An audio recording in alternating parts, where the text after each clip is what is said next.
if you are not in Christ, then you are not at peace with God. Your greatest problem sa mundong ito is not your finances, your family, your sickness, your failures, or your circumstances. Your greatest problem is your sin before a holy and righteous God. You are living in rebellion against the one who created you, and God is a righteous judge who will not simply ignore your guilt.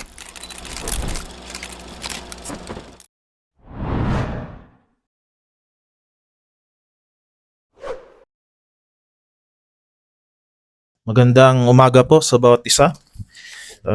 May I invite everyone to open our Bibles in Romans chapter 5. I'll be reading verse 1 to 11. Romans 5 verse 1 to 11. Therefore, since we have been justified by faith, we have peace with God through our Lord Jesus Christ. Through him we have also obtained access by faith into this grace in which we stand, and we rejoice in hope of the glory of God.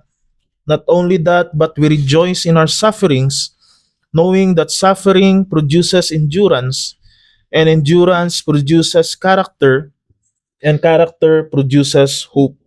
And hope does not put us to shame, because God's love has been poured into our hearts through the Holy Spirit who has been given to us. For while we were still weak, at the right time Christ died for the ungodly. For one will scarcely die for a righteous person, though perhaps for a good person one would dare even to die. But God shows his love for us in that while we were still sinners, Christ died for us. Since therefore we have now been justified by his blood, much more shall we be saved by him from the wrath of God. For if while we were enemies we were reconciled to God by the death of his Son, much more now that we are reconciled shall we be saved by his life. More than that, we also rejoice in God through our Lord Jesus Christ, through whom we have now received reconciliation. Let's pray. Father, we thank you for your word. We thank you that by your grace and mercy, we are again gathered here to study your word, to meditate upon it. Father, it is our prayer that may you continue to speak to your church. May the preaching today continue to remind each one of us sa amin pong patuloy na pamumuhay at patuloy na pagpapaalala sa amin ng mga pagpapala na ngayon sa katotohanan na kaming lahat ay matuwid na sa inyong harapan sa pamamagitan ng aming pananampalataya sa Panginoong Hesukristo. Father, this is our prayer in Christ's most precious name. Amen. Si Martin Luther, when he realized the doctrine, the truth of justification by faith alone, his heart overflowed with joy, even in this truth that he had seen in the gospel. And sa kanyang theology, he even described it as the article of faith in which that decides whether the church is standing or falling. And si J.I. Packer, he further explained it this way, na sabi niya, when this doctrine is understood, believed and preached as it was in the New Testament, the church stands in the grace of God and is alive.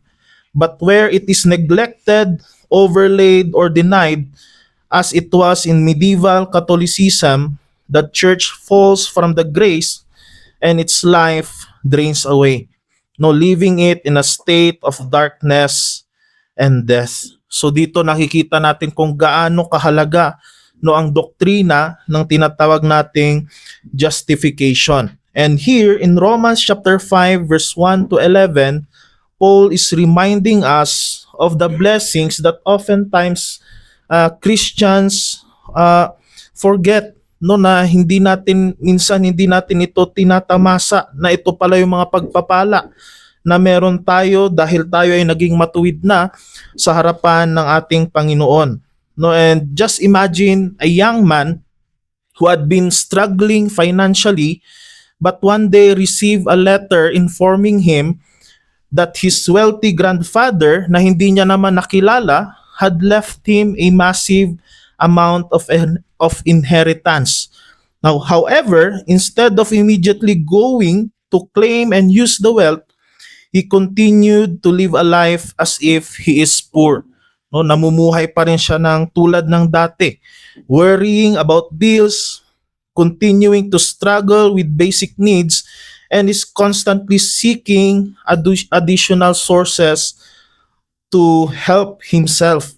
No, but a close friend who knows about the inheritance asked why he is still living the way he is and asked if he had really understood what has been provided for him. And mga kapatid, that is also true for some of us. No, we fail to claim or lay hold of the spiritual riches that are already ours through the Lord Jesus Christ. No, we fail to possess the possessions. We sometimes continue to live as spiritual paupers. And sa Romans 5, dito inumpisa ni Apostle Paul, he begins to show us the other side of what it means to be justified. And he expounds for us an incredible list of blessings and benefits that comes spilling out of justification. No, so ang pinakabuod ng ating pag-aaral sa umagang ito is that justification by faith grants us spiritual blessings which are all rooted in God's sovereign grace and through Christ's atoning work. And we will be focusing this morning in verse 1. The first blessing of being justified by faith is we have peace with God. No, so every believer has peace with God. Again, verse 1, therefore, since we have been justified by faith, we have peace with God through our Lord Jesus Christ. No, ang tanong, bakit napakahalaga ng tinatawag nating peace o kapayapaan? No, the world's answer is that peace is essential for human survival, no, for development and social harmony, providing safety and dignity while enabling economic growth and education. It plays a crucial role in maintaining global stability and mental well-being. No, so yan ang definition ng mundo tungkol sa peace. No, it is very crucial. No, it is very important. No, it is something that is sought after. Something na dapat pagtrabahuan. But the peace that this world offers, as we know, is temporary. No, ito ay temporary, it is fragile, and is ultimately false. For it is based on human deception, and peace in this world is always short-lived. No, panandalian lamang. No, as I continue, let me share to you one of the strangest events na nangyari sa history. And this happened during World War I. No, the first conflict sa buong mundo that involved almost every country, no, in the world. No, and this story is what we call the Christmas truce. No, and this story was told in variety of ways. And sa London, no, it was published during December 25, 1994. No, and doon sa story na yon, inilahathala nila that on the first Christmas day of World War I, the British and German troops put down their guns and celebrated peacefully together in no man's land. For the first time, for the first Christmas of the war, no, in 1915, no, the British and German troops laid down their guns and celebrated peacefully kahit isang araw lang, you know, just to celebrate Christmas. And ito yung account ng isang soldier by the name of Private Oswald Tilley. Sabi niya, just you think that while you were eating your turkey, I was out talking and shaking hands with the very man I had been trying to kill a few hours before. No, it was outstanding. No, both armies had received lots of comfort from home and felt generous and well disposed toward their enemies in this first winter of the war. No, before the dahil magpapatuloy pa yung gera na ito for many more years, and it would ultimately claim 10 million lives. But all along that line, during that Christmas day, soldiers found their enemies were much more like them. No, kaparehas lang pala nila. No, may pamilya rin. No, nag-aalala rin sa kanilang pamilya. No, kumusta kaya sila? And the generals were shocked. No, high command diaries and statements express anxiety that if that sort of thing spread, it could sap the troops' will to fight.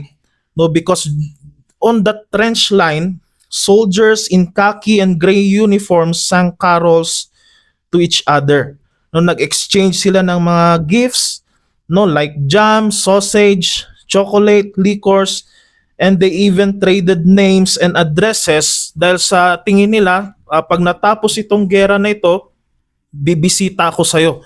No, so they exchange address, no, and they even played soccer between the shell holes and barbed wire. No, they even paid mutual visits. No, in history, this was called as the most famous truce in military history. Kakaiba siya and hindi na siya naulit pa. No, that truce, no, that peace is short-lived because after Christmas, no, war again began, and it would continue on 1915 hanggang 1918 and claimed more than 10 million lives ng mga sundalo. No, in the end, there is still a war.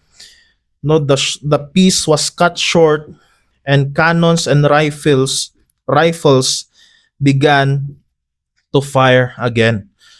In our passage, mga kapatid, peace with God is very important because without it, ang kabaliktaran ng peace is condemnation, and that all of us are subject to God's wrath. No, we are alienated from God, and this is all attributed to our sin. No, dahil sa ating kasalanan. No, we all know that the phrase God hates sin and loves the sinner is false, because the reality is God hates sin and also the sinner. Ang favorite na ginagamit ng mga evangelicals right now is John 3:16. But John 3:16, which reminds us of God's love, also reminds us that whoever believes on Him is not condemned. Pero sabi niya, but whoever does not believe is condemned already because he has not believed in the name of the only Son of God. We can see that in John chapter 3 verse 18. Sabi niya pa sa verse 36, whoever believes in the Son has eternal life. Whoever does not obey the Son shall not see life, but the wrath of God remains on him. No, the wrath of God remains on him. Ephesians 2 verse 16 reminds us that natural man is always in hostility with God. Psalm 7 verse 11 reminds us that God is angry with the wicked every day. So saan yung katagang God hates sin, no, and loves the sinner, when the scripture reminds us that God is angry with the wicked every day? Revelations chapter 14 verse 10 to 11, ang paalala dito sa mga makasalanan na hindi magsisisi sa nagawa nilang mga kasalanan. Revelations 14 chapter 10 reminds us they will drink the wine of God's wrath, poured full strength into the cup of His anger, and he will be tormented with fire and sulfur in the presence of the holy angels, in the presence of the Lamb, and the smoke of their torment goes up forever and ever, and they have no rest day and night. So you see, without peace, no, there is hostility with God. And the reality is, man in his sin always regards God as his enemy. No, so dito makita natin that there is a war, pero hindi ito gera between nations. It is a war between the king and his rebellious, guilty subjects. No, this is a war between the king, God, and his rebellious, guilty subjects. Sa Romans chapter 5 verse 1, yung word dyan na therefore is a conjunction to what Paul had already presented in the previous chapters. Dahil sa Romans chapter 1 hanggang chapter 4, ibinigay sa atin ni Paul ang picture ng tao that he is standing in the courtroom wherein God stands as the righteous judge. And everyone is found to be condemned and guilty without reasonable doubt. All are guilty. We can see that in Romans chapter 1 verse 18. No, sa chapter 1, it reminds us of men in general that all are guilty before God. Dahil sa verse 18, for the wrath of God is revealed from heaven against all ungodliness and unrighteousness of men who by their unrighteousness suppress the truth. Dahil sa verse 19, sinasabi doon, what can be known about God is plain to them because God had shown it to them. So dito makita natin walang excuse ang tao in saying na hindi niya kilala ang Diyos. For it is very, we can see in chapter 1 that it is very visible in creation. Creation shows us that someone greater and supreme had created all things. This is in theology what we call it is innate in our minds. Nasa isip natin, nasa puso't isipan natin na merong supreme being that we must worship and acknowledge. In his rebellion, we can see in chapter 1 that man, kahit kilala niya ang Diyos, exchange his glory to that of mortal man, birds, animals, and every creeping thing. Napaka-corrupt ng puso ng tao that in his sin, God gave him over to the lust of his heart. Kaya't walang makakapagrason sa harapan ng Diyos na hindi ko alam yung ginagawa ko. No, or hindi ko alam yung katotohanan. I don't know what is right. I don't know what is wrong. Because the reality is you know. Alam mo yung ginagawa mo, alam mong ito ay hilabag sa kagustuhan ng Diyos, no, pero pinagpapatuloy mo pa rin. Kaya nga sa verse 32 sabi niya, though they know God's decree that those who practice such things deserve to die, they not only do them, hindi lang nila ginagawa, but give approval to those who practice them. So here we see the depravity of man, no, his corruptness. No, so no one can claim ignorance, no, before the presence of God. And that follows in what we can see in chapter 2. Paano naman yung nagsasabi na kilala nila ang Diyos? We see in Romans chapter 2, Paul speaks of the Jews. No, they know the word of God. No, they claim that they are the covenant nation, no, the chosen nation. No, they have this pride in themselves na kami ay pinili ng Diyos. We have the law of God. Therefore, dapat hindi kami parusahan ng Diyos. But Paul reminds them, yes, you have the law, you teach them, pero ang problema, you are not practicing it. Kaya nga sa Romans chapter 2 verse 19 to 23, ang rebuke sa kanila ni Apostle Paul, tinuturo nyo na bawal ang adultery, but you commit adultery. You are teaching to abhor idols, yet you are robbing the temple. You boast in the law, but you break it.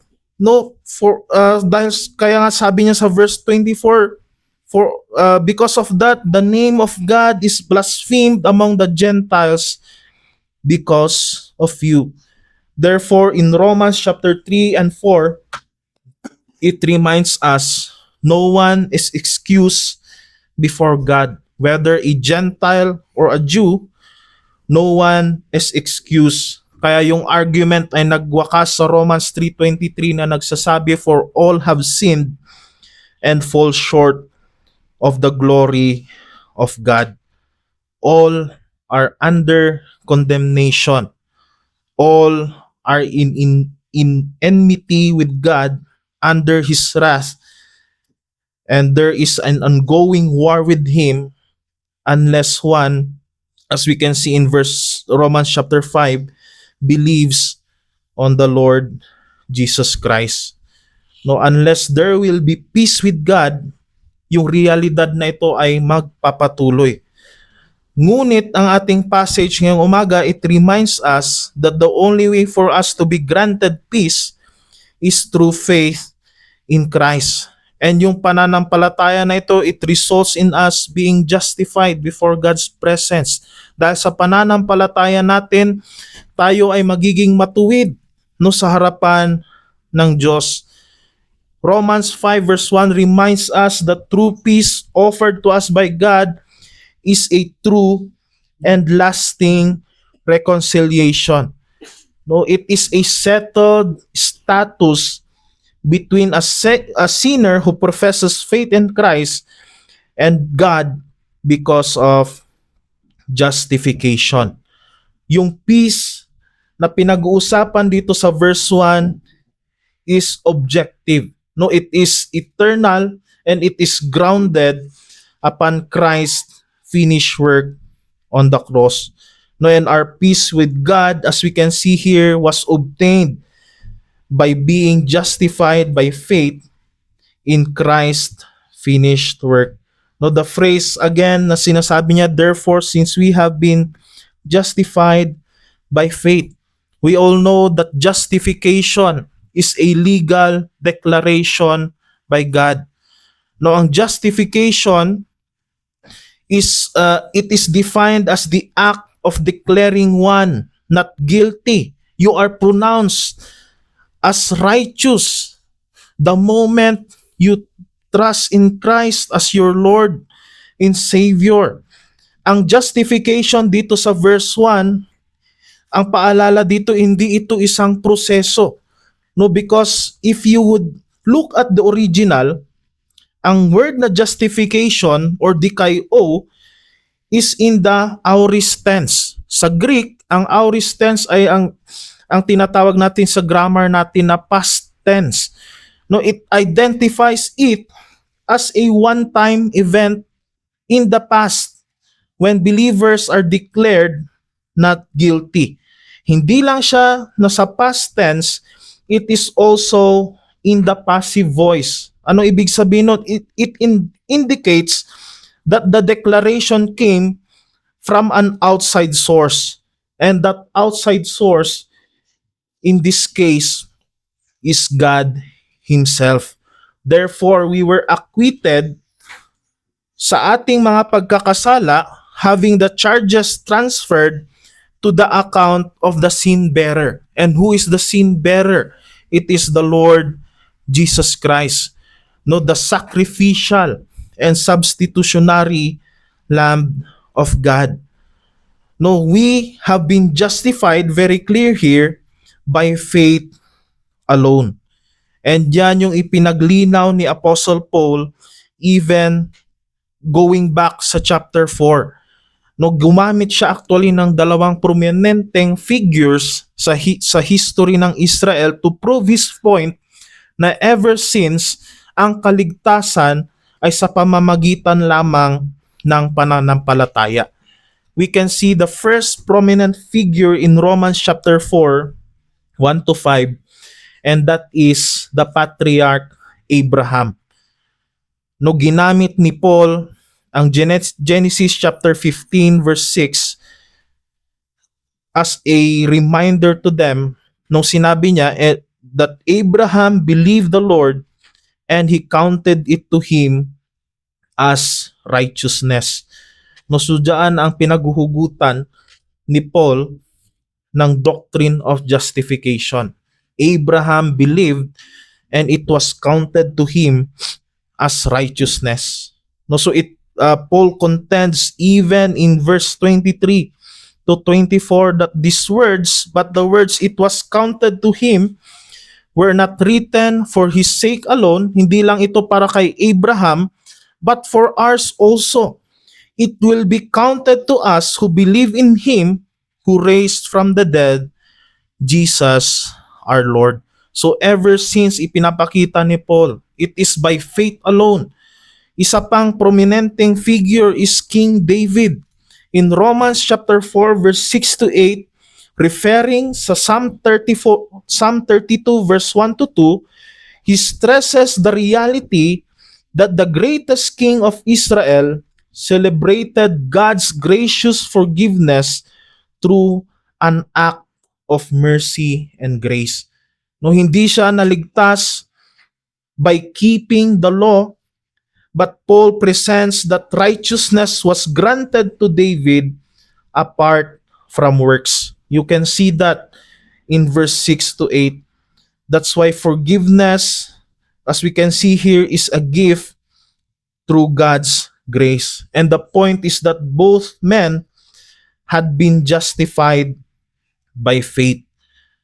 No, and sa Reformation, ang ginamit na term is sola fide, faith alone, which has been a key aspect of the biblical Reformed doctrine of justification. The term originated from Martin Luther, but the idea is much older, no, sa mga church fathers pa.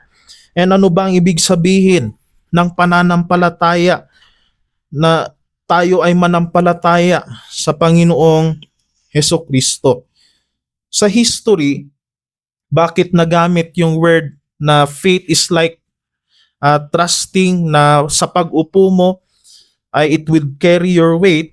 Sa history, ito ang kwento niya that when a missionary, no, by the name of John Patton was translating the scripture for a tribe, nahirapan siyang i-translate sa kanilang dialect yung word na faith. No, paano ba i-translate yung believe, pagtitiwala in their native tongue? But one day as he was in his hut translating, a native came running up the stairs into Patton's study and sat on a chair, exhausted, pagod.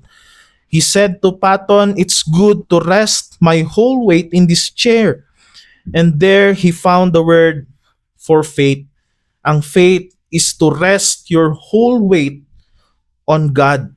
And mga kapatid, faith in Christ means putting your whole weight sa Panginoon. Si Grudem, sinasabi niya, saving faith is trust in Jesus Christ as a living person for forgiveness of sins and for eternal life with God. No, this definition emphasizes that saving faith is not just a belief in facts, but personal trust in Jesus to save me. O mga kapatid, God removed the guilt and penalty of sin from a sinner who puts his whole weight upon Christ as his Lord and Savior. And that's why the righteousness of Christ then is bestowed upon us. This is the only way for us to be righteous before the presence of God. It is by faith, putting our whole trust in the Lord Jesus Christ. No, our God is a just judge. Dapat masatisfy yung kanyang justice. And that is the reason why Christ offered himself to die on the cross as a complete payment for the penalty imposed by the law of God. Naging kapalit natin ang Panginoong Hesukristo in order to satisfy the justice of God, in order for us na maging matuwid sa harapan ng Diyos. Si Kristo yung humarap sa parusa na dapat para sa atin. In Philippians 3 verse 9, sabi nga ni Paul, not having a righteousness of my own that comes from the law, but that which comes through faith in Christ, the righteousness from God that depends on faith. Sa Tagalog, ang ibig sabihin nito, ang aking pagiging matuwid ay hindi sa pamamagitan ng pagsunod sa kautusan, hindi pamamagitan ng gawa, kundi sa pananalig kay Kristo. Ang pagiging matuwid ko ngayon ay buhat sa Diyos sa pamamagitan ng pananampalataya lamang. We can also see the idea in Romans chapter 4 verse 5. Nung sinabi niya, to one who does not work but trusts him who justifies the ungodly, his faith is reckoned as righteousness. So as a legal declaration, justification is always contrasted with condemnation. That's why we are now able to stand before God na walang takot, for we now have been clothed with the righteousness of Christ. Yung word dito na peace with God, in Greek, yung word dyan na we have peace with God, kung mas literal siyang ita-translate sa English, ang ibig sabihin niya is to continually have peace now with God. Yung word dyan na peace, hindi lang siya inner sense of well-being or contentment. Masabi mo lang sa sarili, meron na ako, I am at peace. Hindi lang siya basta pakiramdam. Because this peace is linked actually with the prophetic hope of peace in the Messianic age, wherein God rescues Israel from his enemies and he restores relationships in a new creation, resulting in a renewed covenant. Ito ay inaasam ng mga Old Testament saints. We can see that in Isaiah chapter 9, Ezekiel chapter 34, Micah chapter 5, Haggai chapter 2. This is peace, messianic hope, na ang pag-interpret ng mga Israelites during the time of Christ and even of Paul, ang pag-interpret nila dito is it is a political movement. That's why they are waiting for a king who would defeat their oppressor. But now, Paul reminds us, yung claim dito ni Paul, this peace with God has not been fulfilled through a political movement, but the Messiah has now achieved the redemption that can bring peace through all nations, hindi sa pamamagitan ng political movement, but through the redemption accomplished by the Son on the cross. So ganito siya ininterpret at ipinakita ng tama ni Apostle Paul. This peace is not a political movement. This peace speaks of redemption that would be accomplished by the Lord Jesus Christ, that has been accomplished by the Lord Jesus Christ on the cross. Kaya nga itong peace na ito, which is grounded in Christ's finished work on the cross, makita natin ang dalawang katotohanan nito. Una, peace with God speaks of our reconciliation with Him. Ito yung pagpapala na tayo ay merong kapayapaan na sa Panginoon. Peace with God speaks of our reconciliation with Him. Peace in the original means to bind together that which has been separated. And it is clear to all of us what separated us from God is our sin. No, it is the literal picture of binding or joining together of man's relationship with God, which was broken with sin.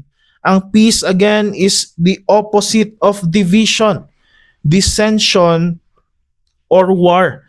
And mga kapatid, remember that our peace with God, again, is a peace na that not this peace with God is not between two nations at war, but as again between king and his rebellious, guilty subjects. No, the reason kung bakit masasabi nating we have peace, that our hearts are now at rest with God, is because Christ has already satisfied God's wrath on the cross. Sa cross, Christ declared that it is finished, that all the majesty of God's holiness and righteousness was satisfied.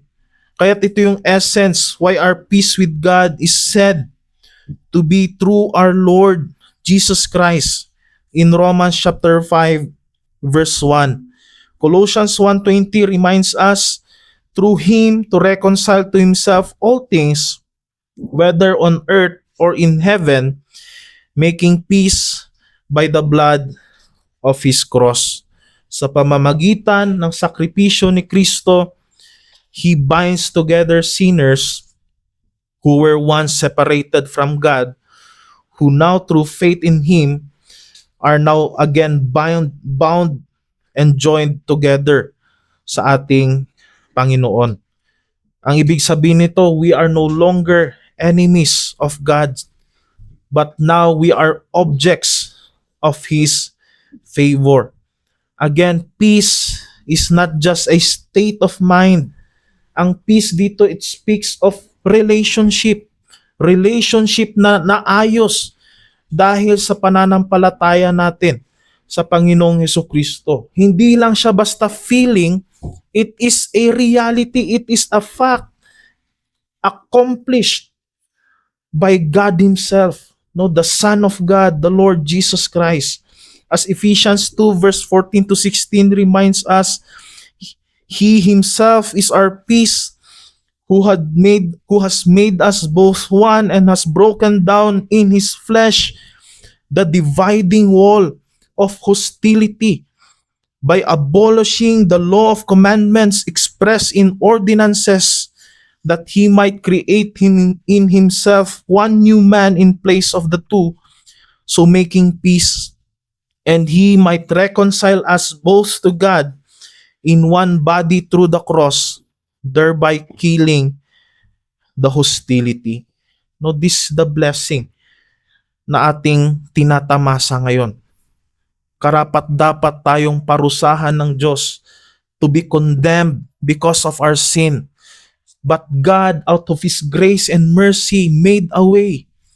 Pinili niya tayo maligtas sa pamamagitan ng Panginoong Hesukristo. Kaya sa Colossians 1:20 again, through Him to reconcile to Himself all things, whether on earth or in heaven, making peace by the blood of His cross. So it is not only reconciliation, no, connected with this. Ang peace also speaks of harmony with God. Isaiah 32 verse 17 reminds us the effect of righteousness will be peace, and the result of righteousness, quietness, and trust forever. This peace is a result of being made right with God. No? Ang Panginoon had already signed the peace treaty through the blood of His Son. Kaya nga sabi niya sa verse 9 ng chapter 5 ng Romans, since we have been justified by His blood, much more shall we be saved by Him. from the wrath of God. So God signed the peace treaty. Now imagine that tayo yung rebellious, tayo yung nagkasala, pero yung Diyos pa yung gumawa ng paraan, no, para may ayos yung relasyon na ito. Thus believers, we can also see in Colossians 2:14 na ang Panginoon, when He made this peace treaty, He will never fail sa promise niya ng peace sa atin. Ano bang sinasabi niya sa Colossians 2:14? He canceled the record of debt that stood against us with its legal demands. This He set aside, nailing it to the cross. Imagine that God canceled your debt, yung pagkakautang mo sa Kanya, with all its legal demands. He set it aside by nailing it to the cross. Thus believers enjoy a saving relationship with God that His grace makes possible. No, this comes again through the atoning death of Christ. Mga kapatid, God again is a righteous judge. Hindi siya tulad ng iniisip natin sa ating gobyerno na ang righteous ay someone na pag may nagkasala ay basta niya na lang sasabing, sige, papalayain na kita. No, go home. No, I will never put you in jail. Just go home, magbago ka. No, God as a righteous judge would never let sin go unpunished. And that is the reason kung bakit ibinigay niya ang kanyang only begotten Son to be our substitute, for Him to die on the cross instead of us. Kaya nga maalala natin sana ang sinasabi ni Paul Washer, the cross is not a sign of our great worth, but of our depravity, that we were so evil that the only way we could be saved is by God's Son being crushed under the full force of God's wrath that was due us. No, in order for hostility to end, in order for relationship to be restored, Christ has to die in order for us to enjoy this blessing of having peace with God. So as a challenge for each one of us, let us continue to live in the peace that Christ has purchased. Mga kapatid, Romans 5 verse 1 tells us, again, we have been justified by faith. We have now peace with God through our Lord Jesus Christ. So how will we respond to this glorious truth? Una, let us continue to rest in God's promises. Very familiar sa atin ang Romans 8:1. There is therefore now no condemnation for those who are in Christ Jesus. Walang condemnation in the sphere of those who are in Christ. Mga kapatid, do not live then as though God is still waiting to condemn you. If you are in Christ, the judgment you deserve has already fallen upon Christ at the cross. Hindi na, God is no longer your judge in the sense of condemnation, because His wrath against you has been satisfied in Christ. Hindi ka nakalaban ng Diyos. You have been reconciled to Him. Just think about that. What a wonderful thing it is to know that this matter with our sin has been settled. That when we receive Christ by faith, we could breathe a great sigh of relief and say, praise God. No, I am at peace with Him, not because I am good enough, but because Christ is sufficient. Therefore, when your conscience accuses you, you are a sinner. When Satan points his finger at you na makasalanan ka, run not to your own righteousness. Instead, run to Christ. No, rest in the promise that there is now no condemnation for those who are in Him. Not only that, we rest in His promise. Second, we must continue to proclaim the gospel of peace. One thing that is missing in our gospel presentation right now in most evangelicals is the proper understanding of sin and the wrath of God. No, napakabalis na magsabi na sa oras na ito may 10 nanampalataya sa Panginoon. And the way he presented is gusto mo bang pumunta sa langit? No? Manampalataya ka sa Panginoon. No, kulang in a sense that sin is minimized.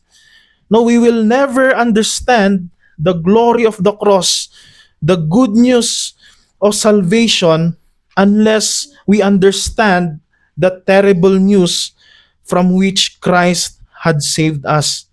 We were not merely people who needed improvement. No, hindi lang parang fire insurance ang gospel presentation na para lang maligtas ka sa impyerno. No, we were sinners who stood guilty before a holy God. We were enemies who needed reconciliation. Therefore, let us proclaim the gospel faithfully in our homes, in our workplaces, our communities, or wherever God has placed us, and to remind them of the gospel, no, the horribleness of sin, and tell people that there is peace with God through the Lord Jesus Christ. Tell them that forgiveness is available not because God simply overlooks sin, but because Christ bore the punishment of sin in the place of His people. Pang-apat, pangatlo, let us continue to enjoy close fellowship with God. 1 Peter 3:18 reminds us Christ suffered once for sins, the righteous for the unrighteous, that He might bring us to God. Yung purpose bakit tayo niligtas ng Panginoon is to bring us to God. The goal of justification is not merely that we can escape His wrath or hell. It is not merely that our guilt is removed. Christ died to bring us to God Himself, to present us before God Himself. Yes, God is the holy judge whose righteousness and justice must be satisfied, but through Christ, He is also our loving Father. Hindi ba napakalaking privilege?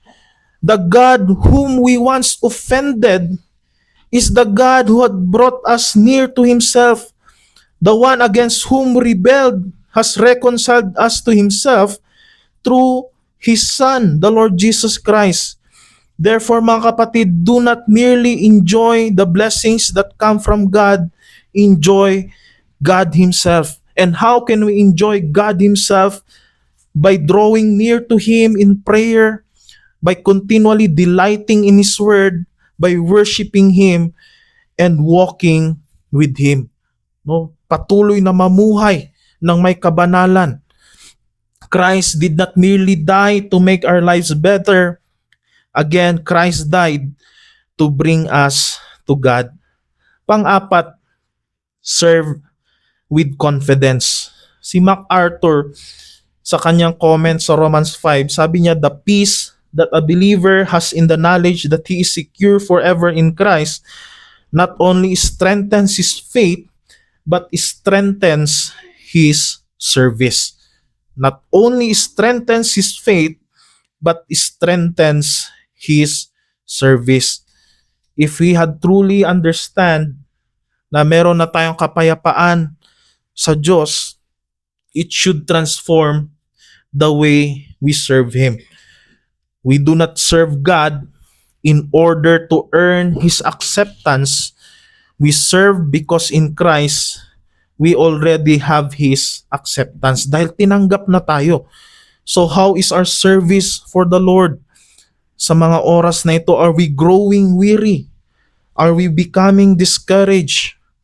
Are we allowing our failures to make us withdraw from serving Christ? Alalahanin natin to, your standing before God does not rest upon the perfection of your service. It rests upon the perfection of Christ. And this is especially important even when we fail in our Christian lives.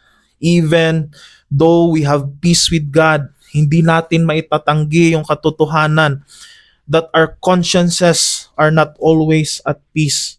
Though there is still in us na pag nagkasala tayo, this sin troubles us sometimes to the point that we look over our shoulders and imagine that God's hand is once again against us in condemnation. Pero mga kapatid, if you are in Christ, God has not returned to condemn you. When God looks upon you, He does not see your righteousness as the basis na ikaw ay tatanggapin niya. He sees you clothed in the righteousness of Christ. That does not make sin insignificant. Rather, it gives us the confidence na ako ay tinatanggap pa rin ng Panginoon regardless of what I have done. It then gives us the confidence na patuloy na i-confess ang ating kasalanan sa Kanya, na patuloy na humingi ng patawad, na kung tayo ay nadapa sa pagkakasala ay tatayo tayong muli at magpapatuloy sa pagsisilbi sa ating Diyos. Therefore, we must stand firm, mga kapatid. Lastly, let us continue to respond in faith. For those among us who still not believe on the Lord Jesus Christ as His Lord and Savior, our passage is clear that if you are not in Christ, then you are not at peace with God. No, your greatest problem sa mundong ito is not your finances, your family, your sickness, your failures, or your circumstances. Your greatest problem is your sin before a holy and righteous God. No, you are living in rebellion against the one who created you. And God is a righteous judge who will not simply ignore your guilt. Pero ang glorious news ng gospel is God has provided a Savior. Jesus Christ, no, the Son of God, came into the world, lived a righteous life you could never live. No, He died the death that sinners deserve. He rose again, conquering death, and He calls sinners to repent and believe in Him. So do not merely admire Christ. Do not merely listen to the gospel. Do not merely agree that Christianity is true. Repent of your sins and trust in Jesus Christ. As the scriptures say, believe on the Lord Jesus and you will be saved. Ang oras na ito, ang araw na ito is the day that you should come to Christ, flee from the wrath to come, and run to the Savior who offers peace with God. Remember, walang kapayapaan to be found in your own goodness, religion, morality, or works. Your only hope is Jesus Christ. And if you are still outside of Christ, do not live today at war with God. No, come to Him, repent, believe, and trust Him. No, again, peace with God, as we can see in Philippians 4 verse 7, reminds us the peace of God which surpasses all understanding will guard your hearts and your minds in Christ Jesus. This peace is a priceless gift through the blood of Christ shed on the cross. It is eternal and undisturbed. Hindi lang siya state of mind, but a restored relationship. Therefore, it is not based on feelings or failures, but accomplished redemption. Kaya let us rest in His grace. Let us continue to proclaim the gospel, and let us continually walk closely with Him and serve Him faithfully, glorifying the one who reconciled us to Himself. No, so this is the first blessing of being justified by faith. Tayo manalangin. Father, we thank you for your word, for again reminding us of the gospel, even the blessing na kaakibat ng ating pagiging matuwid sa inyong harapan sa pamamagitan ng pananampalataya sa Panginoong Heso Kristo. Father, we thank you that despite times that because we are still in this world, we are still struggling with sin, we still struggle with it. Oftentimes we fail, but the reality is you are no longer looking down at us with condemnation, but with favor, not because of the righteousness we have, but because of the reality that the moment we believed on the Lord Jesus Christ, we have now been clothed with His righteousness. Help us, Lord, to continually remain uh, firm in your promises, in your reminder from your word, na patuloy na maging mas strengthen ang pagsisilbi namin sa inyo, and even the desire to proclaim the gospel uh, to our fellow. Father, guide us na patuloy po naming pahalagahan ang mga pagpapala na nagmula sa pagpapatawad ninyo sa amin. Father, continue to be with us in our service this morning. This is our prayer in Christ's most precious name. Amen.